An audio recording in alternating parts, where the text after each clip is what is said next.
Барлық киносүйер қауымға сәлем. 2022 жылдың жарқын картиналарының бірі «Общество Анор» фильміне қысқаша шолу жасаймыз.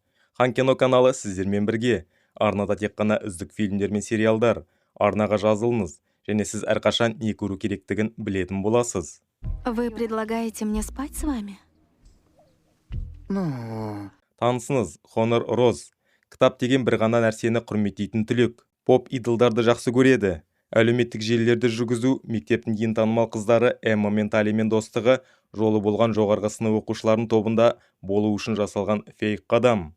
Онор мансап құмар, мектеп газетінің редакторы, карате кубогын негізін қалады, экономикалық аз қамтылғандарға көмек көрсету қорын құрады. Волейбол командасының мүшесі, 5-ке оқиды, ешкіммен қарым-қатынас жасамайды, танымал Трэвиспен де қатынасқа түспейді. Бұның барлығы бұл мектептен кетіп Гарвардқа түсу үшін. Бұған қыздың әдіскері Келвин мырза көмектесе алады, өйткені оның Гарвардта байланысы бар. Сондықтан Онор оған ұзақ уақыт бойы көз салып келе жатыр. Оқушы тек 4-ке ғана кіреді екен, сондықтан ол тағы 3 бәсекелесті жоюды шешеді. Қайсысын табу қиын емес. Алғашқысы Трэвис Беггинс. Дене шынықтыру мұғалімі мистер Беггинстің ұлы. Мектеп командасының капитаны, оқу озаты. 2-ші сыныптан бастап бір қыз Кристинмен кездесіп жүр. Сондықтан Онор Талидан олардың қазіргі уақытта қарым-қатынасында ұрыс-керістің бар жоғын білуін сұрайды. 2-ші бейтаныс және танымал емес Кеннеди Парк. Оған сабақ үлгерімін нашарлату үшін жігіт тауып беруді ұйымдастырады. 3-ші Майкл Дипницкий. Кедей отбасынан шыққан ботаник, онымен өзі айналысуды шешеді. Сондықтан біріншіден қыз оны алдау үшін онымен химия зертханасында бірге отырады. Кеннедиге кім қызығушылық танытуы мүмкін екенін анықтауға тырысып, оның үзілісте пьеса жазып жатқанын көреді. Оны Трэвистің Кристиннің кеудесіне мән бермейтін байқайды. Алайда Трэвис Гарриге көп қарайды. Сондықтан қыз өзінің айлакер жоспарын өзгертуге шешім қабылдайды. Онор Кеннеди мүшесі болып табылатын және мектеп мұғалімі мисс Фейсонның жетекшілігімен жүретін Гарридің театр тобына жазылады. Және сұртышқанға оқуды аяқтағанға дейін өзінің көрсетуге көмектесу үшін Англия патшайымы Мэри туралы Кеннеди Парк пьесасын қою керектігін келіседі. Сонымен бірге ол аудиторияны мүмкіндігінше көп адамға тарту үшін герцогтың басты рөліне әйгілі Трэвис Беггинсті шақыру керектігін талап етеді. Келесі күні зертханада Онор Майклға екеуіне де Доктор Кто сериалы ұнайтынын байқайды. Ендігі кезекте қыз өзінің ыстық фотоларын әлеуметтік желіге жариялайды және Майклды дос ретінде қосады. Майкл болса кешті оның фотоларын тамашалаумен өткізеді. Театрландырған қойылымға дайындалған кезде топта оған арналған костюмдер жоқ болып шығады.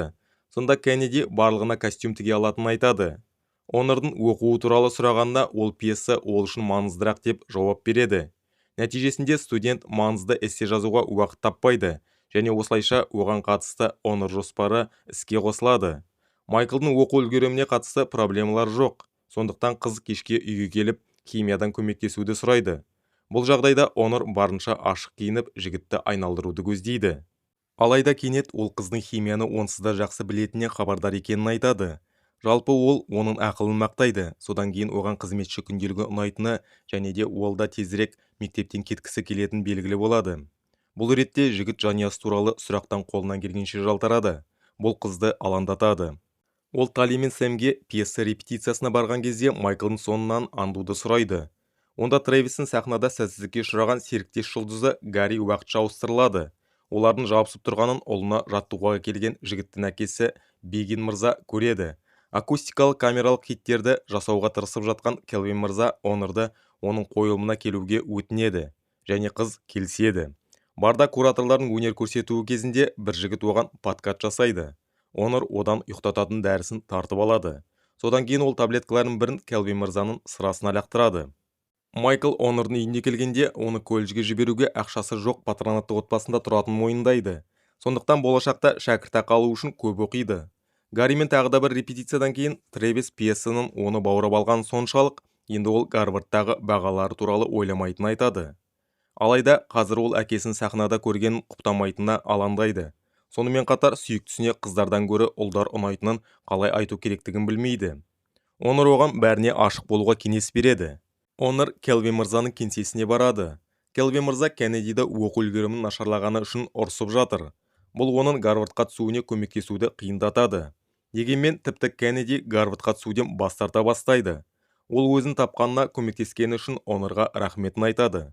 Сабақтан кейін Онор Майкты элиталы районда кездестіреді.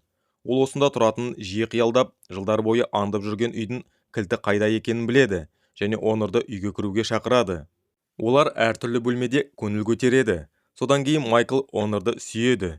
Келесі күні мектепте Трэвистің құрбысы Кристин онымен ажырасып кеткенін оның кесірінен болды деп оған бас салады. Бірақ Онор каратэ үйірмесіне қатысқанын барлығынан еске салады. Ал Трэвис кімге шын ғашық екенін барлығын көзінше мойындайды. Кристин бірден жігіттің әкесіне жүгіреді. Биггинс мырза бұл туралы білетінін айтады. Маңызды емтихан қарсаңында Майкл қайтадан Онорға келеді және ол оның какаосына жасырын таблетка араластыруды шешеді. Алайда соңғы сәтте оны аяп, ойын өзгертеді. Емтихан кезінде Майклға Гарвардқа түсу үшін жақсы баға керек екенін ескере отырып, қыз арнайы бірнеше қателік жібереді. Бірақ емтиханнан кейін ол жігітке деген сезімін бұдан бұлай жасырмайтынын және оны барлығын көзінше сүйетінін айтады. Келвин мырза Онорды өзіне шақырады. Ол енді Майкқа Гарвардқа түсуге көмектесу керек дейді. Алайда егер қыз сабақтан тыс қарым-қатынасқа келіссе, ол бұл жарысты автоматты түрде жеңеді. Онор куратордан бас тартып, Майкқа хабарлама жібереді. Ол ауырып қалған. Ол үйіне барып, мұнда тұрып жатқан жанұя оның ата-анасының қолында жұмыс істейтін қызметшінің отбасы болып шығады. Ал оның өзі өткен күні ұрланып кірген үйде тұрады. Белгілі болғандай, ол бәрін алдын ала жоспарлап, Онорды өзінің ақыры оған ғашық болғызды. Сондықтан Майкл қызға ешқандай сезімін сезінбейді, тек оны Гарвардқа түсу үшін пайдаланды. Үйде ренжіген қызды анасы жайдары бала Майкл оған бірден жасанды болып көрінгенін айтып жұбатады. Осыдан кейін оның нағыз достары оны шақырып алып спектакльге апарады. Мюзиклге айналған спектакльдің өзі үлкен жетістік. Онор Майклдың Гарвардқа ұсынысын жібергелі жатқанда Келвин мырзаға келеді. Ол олардың сабақтан тыс қарым-қатынастары туралы әңгімесін жазбасын қосады және кураторға досы Кеннеди паркке колледжге баруға әлде көмектесуге кеңес береді. Ол өз қаласында қалғанда не істейтінін әлі білмейді. Бірақ ол мұнда туыстарының, достарының ортасында оған қолайырақ болатынына сенімді. Осымен барлық жолмен табысқа жету тарихы аяқталды. Комментарийге басты кейіпкер дұрыс жасады деп ойлайсыз ба? Және бұл оқиға сізге ұнады ма? Жазып кетіңіз. Каналға жазылып лайк басуды ұсынамын. Келесі көріскенше.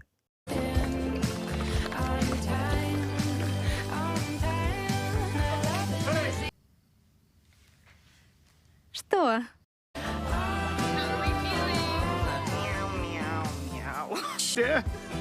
Куда делись все ученики?